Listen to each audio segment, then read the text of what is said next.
Good morning, everybody, and welcome to the Sweep Show.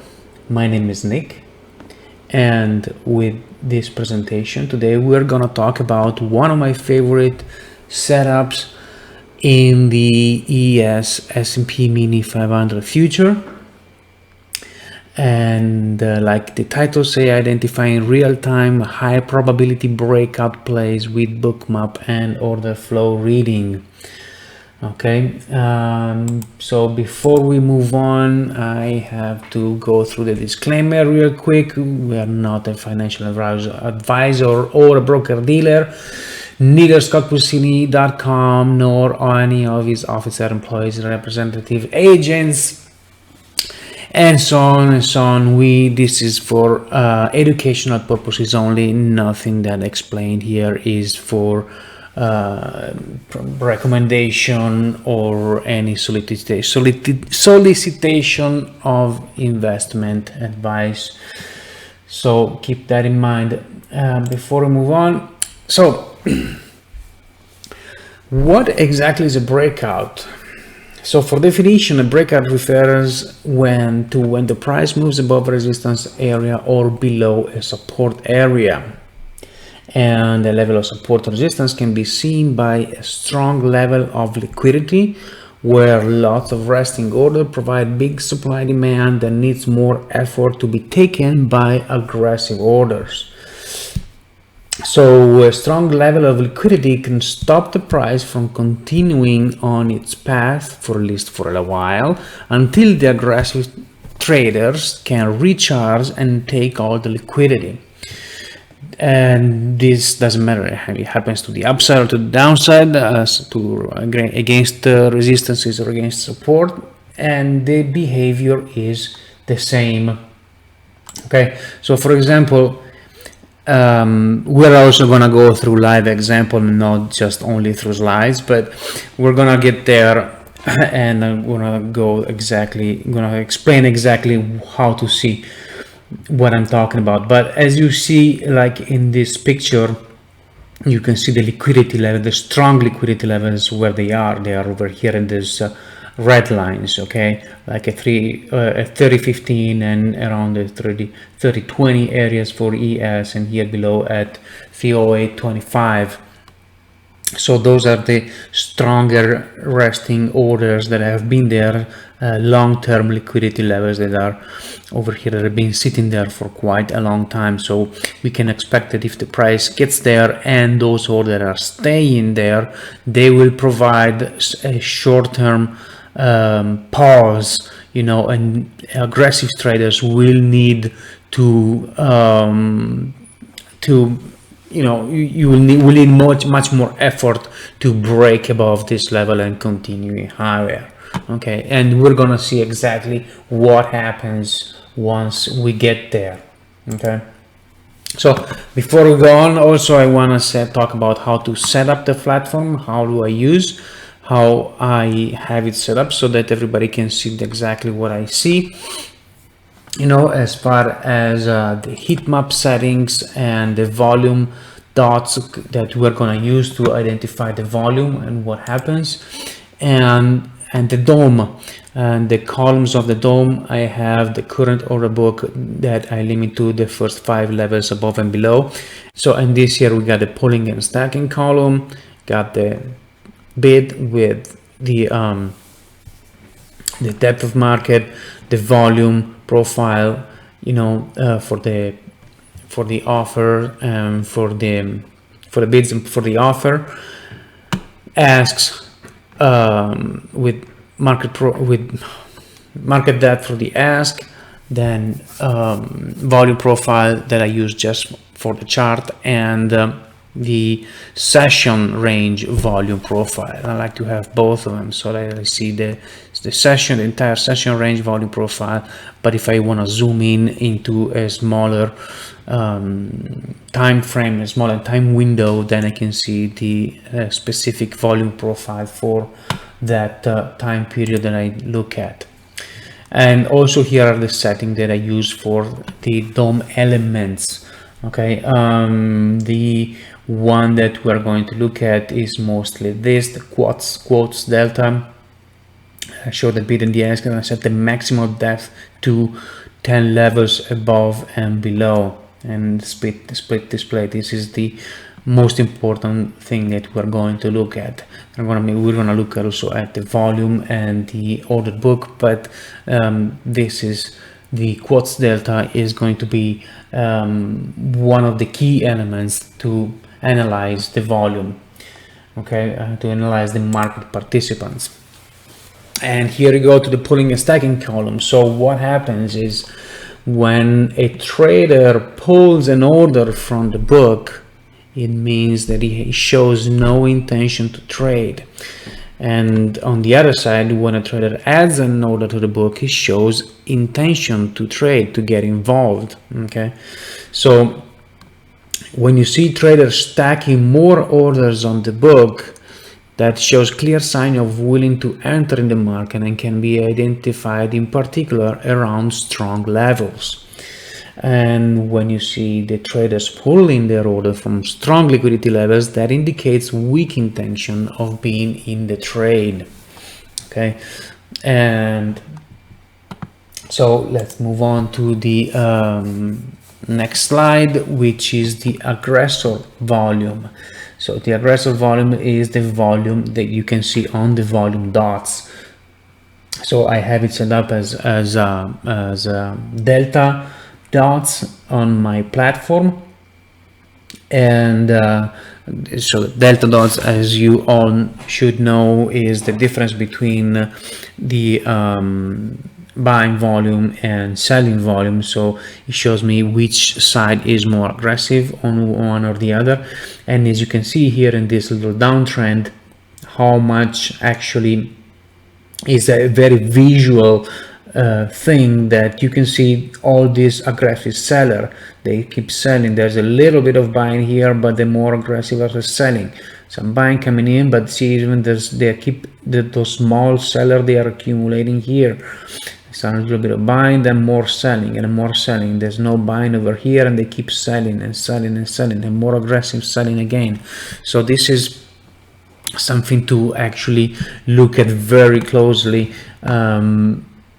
together with the pulling and stacking column and the volume profile over here, that you can see also in this little range, that if you look at on the volume profile, you can exactly see how much more aggressive those sellers are compared to the buyers. There's a little not so much buyers that are like way outplayed by the sellers over here. So when you get close to a strong liquidity level, now this is not very strong, but there's sure some resting orders over here, and that's something that you want to keep in mind, and you want to look at, you know, what happens over here. Are there buyers coming in, or are there sellers keep pushing and pushing below this? Okay, we're gonna look some examples also moving, but it's important to understand the concept to see what I'm talking about and what I'm seeing.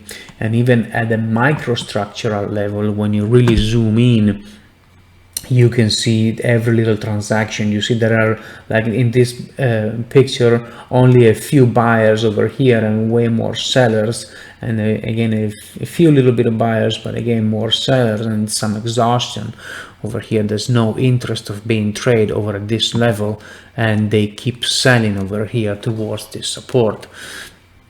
So this is again same, even if you zoom in at the very microstructural level, you can see this activity, and it's important to look at once we approach a strong liquidity level. Okay, so how are we going to recognize if a level is going to break or not? And then here it comes my favorite setup. One of my favorite setup actually is the sweep show. It's what I like to call it, the sweep show. I don't know how I came up with that name, but I like it. So basically the setup works by identifying if a level is getting swept by looking at pulling and stacking column in conjunction with aggressor's volume. The heat map also help, but I like the pulling and stacking column a little more because it's a more precise tool to understand exactly what the market participants are doing, and it gives me like a number reference that that I use very much. And from this example, what you can see, this here, I can see that there's a little bit of a downtrend. There's a level over here of support, but this level there, it was quite strong, not super strong, but it was quite strong. Is getting there's some bids are getting pulled. You can see that from the colors, getting from yellow is getting to white. And what I like to see is right here. Look at this number, 525, meaning that there are 525 orders to sell more than there were previously, and so they are adding to the ask, and more precisely right here at the first at the best ask. Okay, and they are pulling instead from the bid. So I like to see these numbers being generally above 350 is better. There's gonna be a little bit of an art to it. That's something that you're gonna have to practice, and until you can see it coming to play over and over again. But on a general note, I like to see numbers on ES above 350. So usually when you see big order stacking and big difference from the stacking and pulling, that's also a good sign, but you want to see a big difference. So higher than 350 on the stacking side is usually better. So you need to use this in conjunction with the entire context. So you see the support that is getting weaker by changing the color. You see that there is no interest on trading up over here. There's more volume right here on the getting traded on the bid, showing intention of going down. So I can expect this level to be taken, and some aggressive seller come in and sell it all below to at least 74.50. Okay, and yeah, and as you can see, right a little bit later, getting taken, the level is getting taken, and it keeps trading down. There's some buyers coming in over here, and again it keeps trading down. And again, you can see again a big difference here on the stacking column from the sellers keep stacking, and the bids are they are in this screenshot, they are adding, but that's the big difference. What's the most important. Okay, so another thing to say is that, and we're going to see that with video examples, is that it's every day a very fast and constant battle between the two parts. You know, they will always be pulling and stacking very quickly and going from one side to another. You see this side one moment going to 200, 300, and next thing you know is minus 100, minus 200, and then next thing you know it's again up to 200, 300. So it's very, very quickly. You know, it's driven by algorithm, by the way. So you know, it's something that you're gonna have to be very quick and kind of get a little bit of a sense to it by looking it over and over. But when you see the price moving on a certain direction, and one side mostly prevailing over the other side, then you'll really see this type of play coming to fruition much more often than not. Okay, and yeah, and to the upside, again the same story. We got strong levels coming here to the upside. Look at the volume on the ask, People are buying and buying and buying and buying. There's a little bit of selling, but generally speaking, way more buying. And you can see even on the volume profile over here. But look at this, 550 here, stacking on the bid, and minus 201 polling on the offer. I like I like to see those. I like to get the sum of the 10 levels. I don't know exactly how I came up. I think it was, by trying different setups, and watching it play over and over and over. I saw very much these similarities and these numbers come into play all the time, and that's when I started using it. But there's not a specific reason why I use 10 level. I kind of like to get a sense of the first 10 levels are above and below, but you could probably find the same structure even if you would go down to 5 levels. But that's how I came up with the numbers, and so I always use those 10 levels. I know that the numbers that you have for reference are usually above 350 for ES, and actually I use this only on ES because NQ would be way too fast for analyzing something like this. It's just like it's just way too fast. Okay, so coming back to us here to the upside, we can see the same type of action with the same setup, and the break again right here. You want to see this type of things. There's liquidity over here, volume dots, adding, and now here is still a little bit higher than on the ask, but it has gone down a little bit, but it was at 500 before, and that's when you start to realize, when you get this type of setups, the liquidity is gonna get taken. It's a high probability play. It doesn't happen every single time, but most of the time it does happen. Especially, you can see here, this is the VWAP and the POC for the day. And generally speaking, if you have a downtrend or a down day and the price come back up and it's getting close to the VWAP, and you got like some liquidity levels right next to the VWAP, it's very, very highly likely that the liquidity are gonna get taken and get up to the VWAP. Okay, so how can I take advantage of this setup?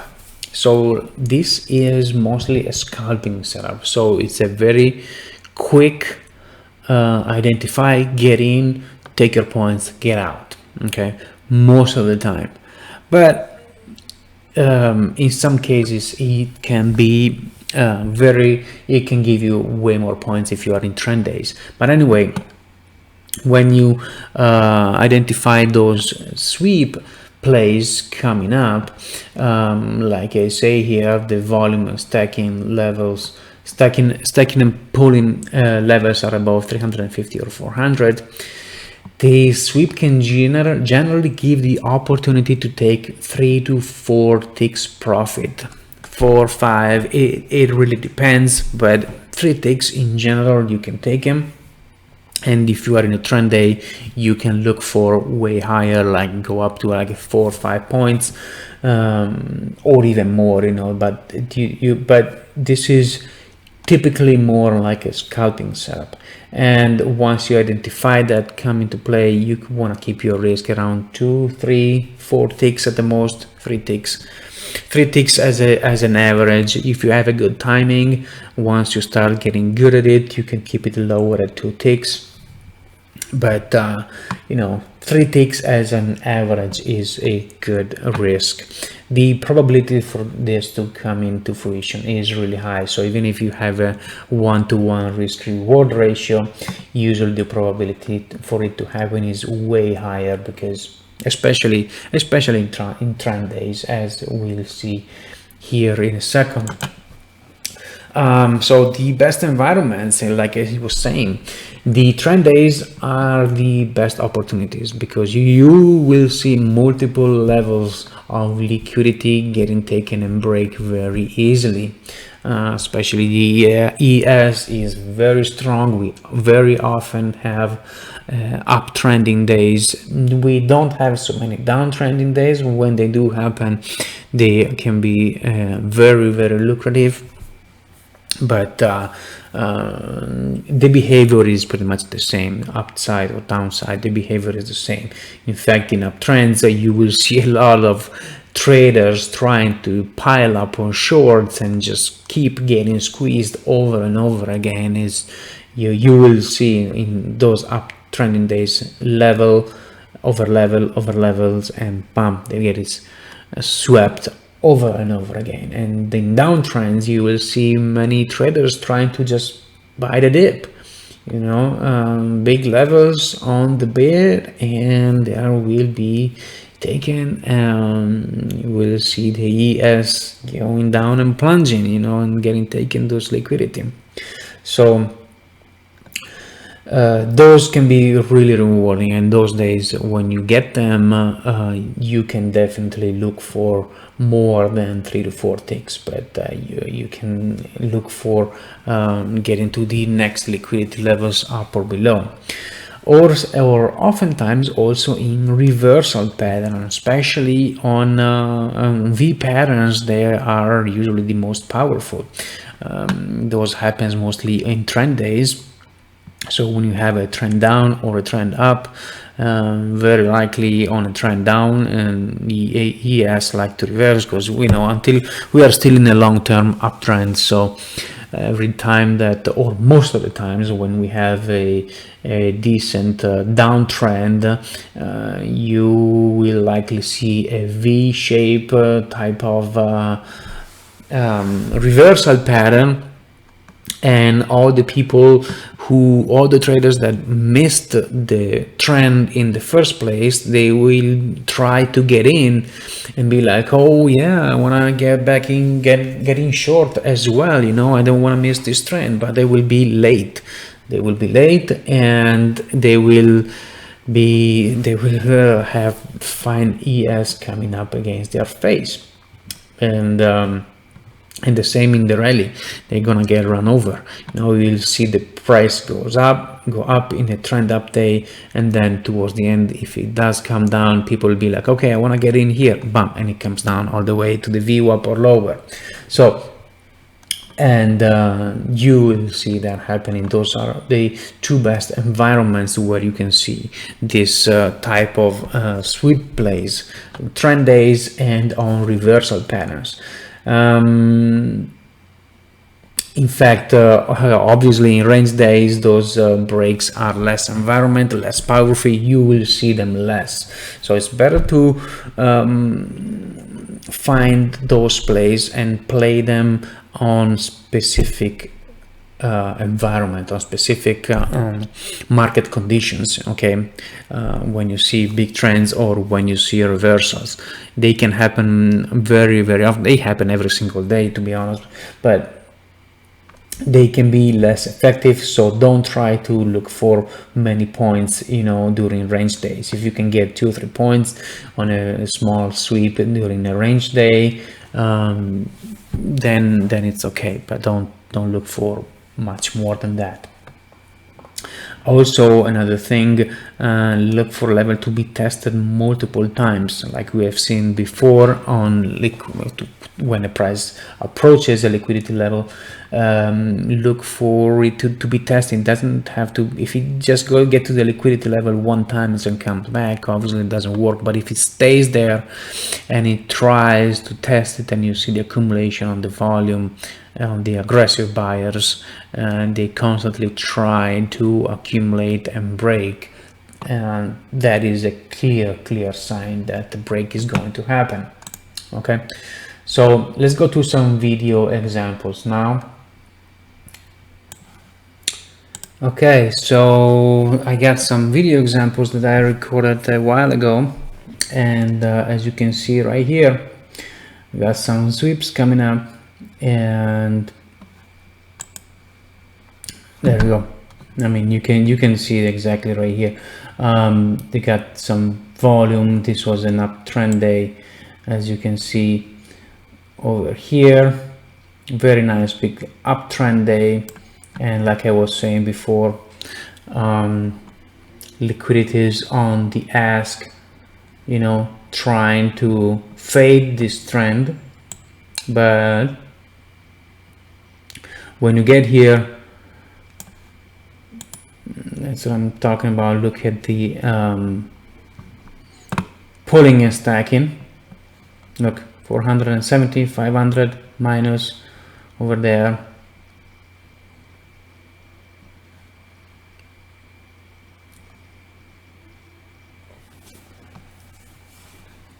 And got in long over here and 29.8450 and taking profit at 85.50. Okay, I think I should have got profit. I took only 3 ticks over there, but that's when you see that happening. A lot of people will be like, well, look how many orders we got there, you know.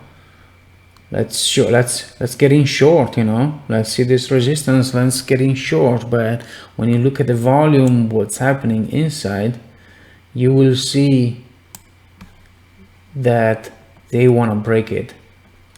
These orders are a little bit taking the liquidity off, you know, from orange is getting to yellow. These guys are staying, but for the most part, the liquidity is just gonna get taken. Okay. So this is one example. On the upside, it tends to happen very, very often. Okay. So let's look at another example. Got another uptrend day, and again, same story. Look at here. 400, 500 minus over there. You got buyers coming in. I don't know why I didn't enter right there, but there are gonna be some more opportunities. And like I said, they switch very quickly from one side to another, but you gotta find out, you gotta see which one is more prevalent. There you go, another time they're pulling in 300. And you see over there on the upper side, you know, they don't really add that many orders, you know. The most prevalent side where they're stacking is on the bid side and not so much on the ask. Even though they keep switching, you know, you gotta be fast to very quickly understand which side is more prevalent. And you can see it's always on the bid. Look at this. There's more also over there right now, but you know, we are being on an uptrend, and generally speaking, you'll see this side way more prevalent, you know, as you can see over there. Again, we were at 600, you know, again coming in over here. Okay, so again, it's like I said, you gotta practice, and there's a little bit of art to it, but it's just a little bit of a matter of practicing and finding this setup coming in over and over again. Okay, let's go to some other example. Okay, this is probably a more recent one.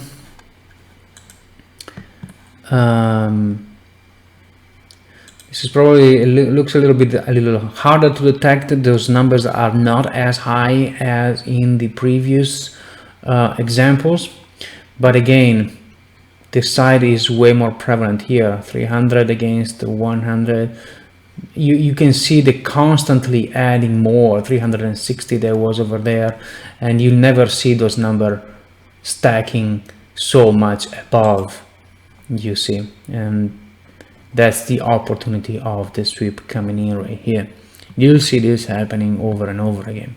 Now they're stacking more on the ask over there than on the bid. You know, that's likely. If those numbers are not stacking so much anymore, see, now they're starting to come back off. I really like this tool so much. It when you start seeing those little things, you can really have better and way more precise entries, keeping your risk really tight. Okay, on this example we have a downtrend. This is a very recent one as well, and this was not very easy to detect because those numbers are not very clear. But we do have a downtrend, and we see that the liquidity on the bid is a little bit fading away, and there was some exhaustion over here, that they weren't really interested in buying, and the volume is way more to the downside. As far as the pulling and stacking column, you see it's going very fast right now, but we don't see much adding downside. We don't see any adding. If I want to see at those levels, I want to see big adding to the bid, in order to stop the price, and that's what I don't see happening. Even if I didn't see a huge level of stacking, and granted it's very fast right now. In that day they were really fast, but still, you gotta find like those big numbers, and that's something that wasn't happening. Especially when you see, let's watch this one again, because it's really in the details, this type of thing. If I see the price coming down to the liquidity, either I see a real intention to come in from these buyers and stack more orders and really come in and push it back up, otherwise when they want to get away from it, see even the colors are kind of like trying to change them and fade away a little bit, more stacking over here and pulling over there, or less stacking anyway. Again, the orders are fading away from orange, is getting to yellow, and this one also is getting darker. Volume is more on the sell side, and there's not much buyer. Now the buyers are coming in right here, a little bit at least. It's still not anything huge, but for sure more. And there we go, there's some more stacking right now here on the bid, and you can see that. Okay, very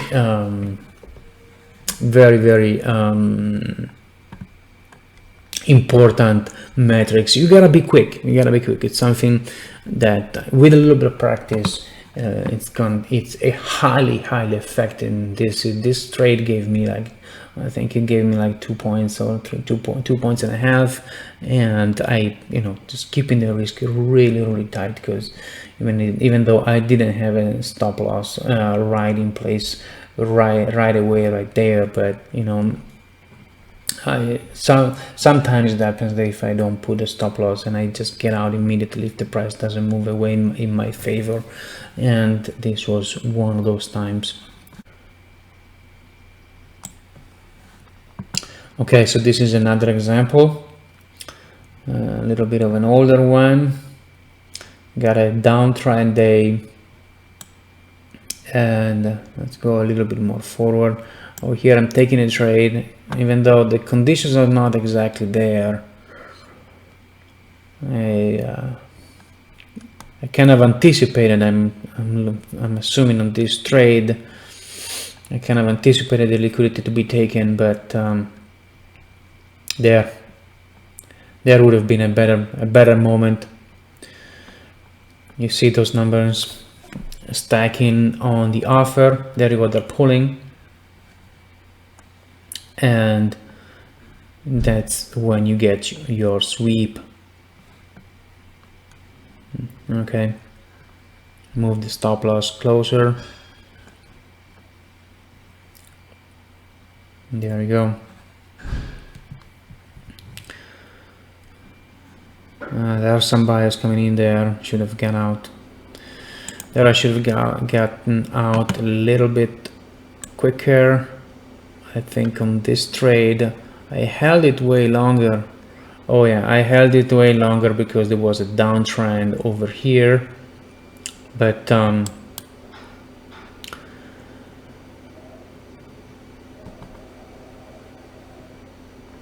you see the importance is, you know, looking at the polling and stacking column in conjunction with the volume, you know, and to find those entries, those high probability breakout or breakdowns. Let me go and see if I can find another example. Okay, so got another upside breakout. We got the VWAP over here, and like I said, oftentimes you got a downtrend and then coming back up. It likes to go back to the VWAP again. Yeah, we got big numbers over here, but like I said, it tends to switch back and forth very quickly. You just gotta find out which side is the most prevalent for the most part. So I'm thinking this is gonna go get the VWAP, and we got the liquidity over there getting taken. Big numbers on the stacking over here on the bid, and that tells me, you know, in conjunction with the volume, this is gonna get taken. You know, I have my profit target at like 4 ticks.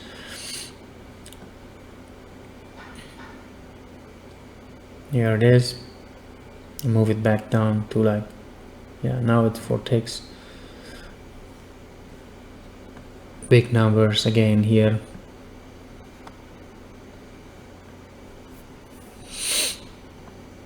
Yeah, there was some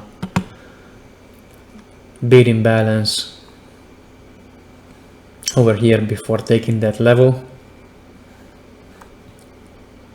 Okay. Multiple examples. Okay,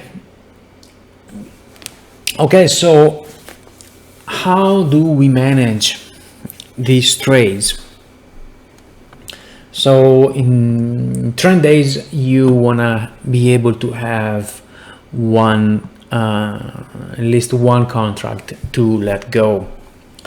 So it's better to go with 2 contracts position, keep the stop at 3 to 4 ticks, the first take profit at 4 ticks, and the break-even stop for the remaining open contracts. So you take one off after 4 ticks and let one runner go, because on trend days you are very likely going to see liquidity takens multiple times.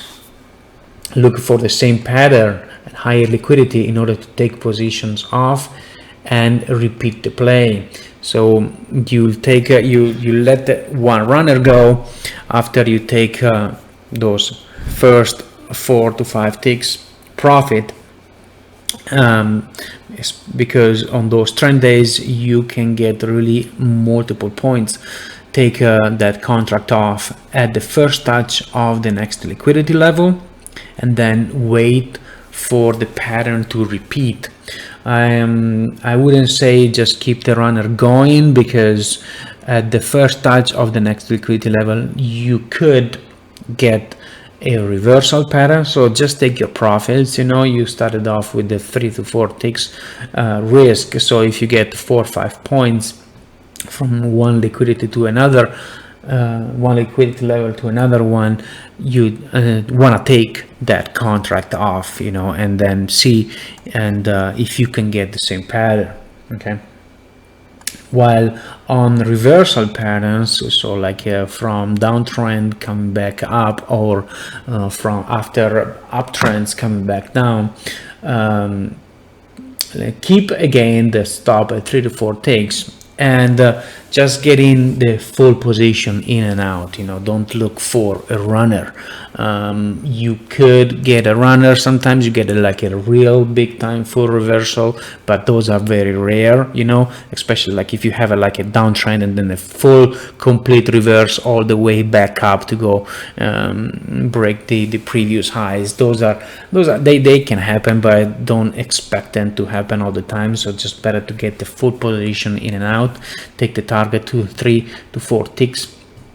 And if you are close to the VWAP, look to get the touch of the VWAP. So if you get like a downtrend, for example, and then you got a liquidity level, like a couple points below the VWAP, and it's gonna get taken, that it's likely gonna go back up to the VWAP. So you can try to take your profit like at the VWAP, or even better, 1 tick front running the VWAP right below. Okay, and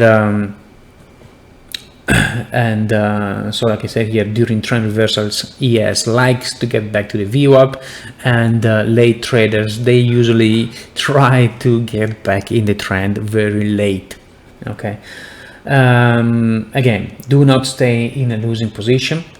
This pattern has a high probability of playing out, but take the stop in case it doesn't. There will be a lot of other replays. Don't be like, oh, it's gonna break, I'm not gonna, get out or something. In case it doesn't, if you feel like the conditions are there, but it doesn't break and it comes back down to 3 ticks and take your stop, that's fine. That's not the end of the world. Maybe it's just not your day. Get back together, and you're gonna find a trend day or another play that's gonna give you back those 3-4 ticks or more, or a few points. But it's better to to take the stop and move on and go to the next ones. Those patterns happens almost every day, or no, they do happen every single day, and so look for the best opportunities. So another thing that I want to say is that try to look for the best setups, because there are going to be often a level of small liquidity, or what you can see the pulling and stacking column not give you a very clear indication, because they're going to be like switching back and forth very quickly, so it's not very clear where it's going to go. So avoid those plays. Just look for clear plays. Look for a strong liquidity level, and look for strong indication on the bid ask, on the pulling and stacking column.